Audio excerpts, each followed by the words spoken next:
I started to become more involved on the education of minority students in sciences. And with one of my mentors at Northeastern, we started to work on developing programs that will help minority students major in sciences. My university, Northeastern, is a Hispanic serving institution. We have 30% of our students are Hispanic, and about 50 or more percent of our students are minority students. About 66% of them are first-generation students. So these are all students who can do a good job but need a lot of help.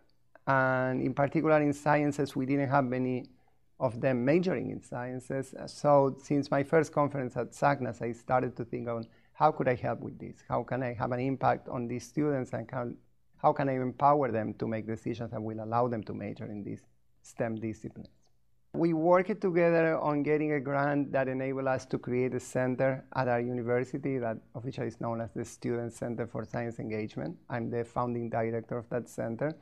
And what we basically do is we sponsor advising, we sponsor mentoring, we sponsor summer research opportunities, and we sponsor our students to go to conferences, submit their posters or submit their talks, do their presentations, and disseminate the work that they've been doing.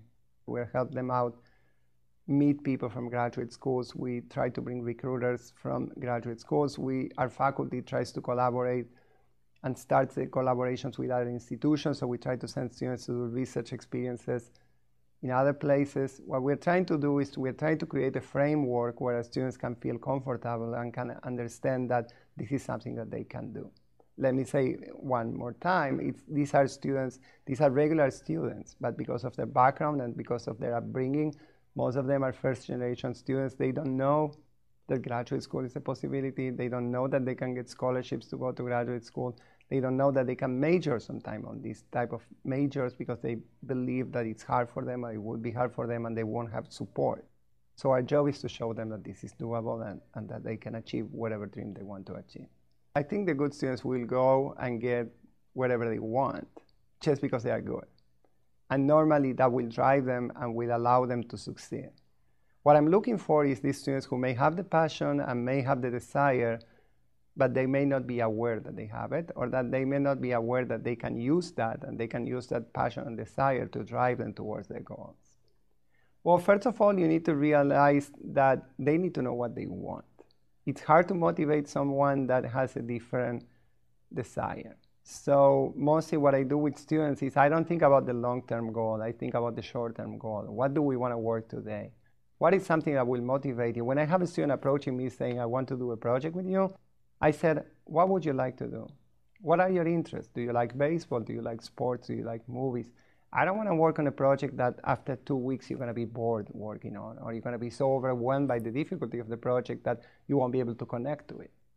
In my field, in mathematics, in computer science, it's easy to adapt projects to interests most of the time, okay? So I try to figure out what drives this student, and I try to work on a project that approaches his or her interests. And that's my starting point. And after 3 or 4 months, after working at least one semester with a student, I can get, or I think I can get, a pretty good idea if this student could be a student who could be motivated to go to graduate school, or if it's just a student who wanted to improve and get some skills, but at this particular point in his life or her life doesn't want to go to graduate school.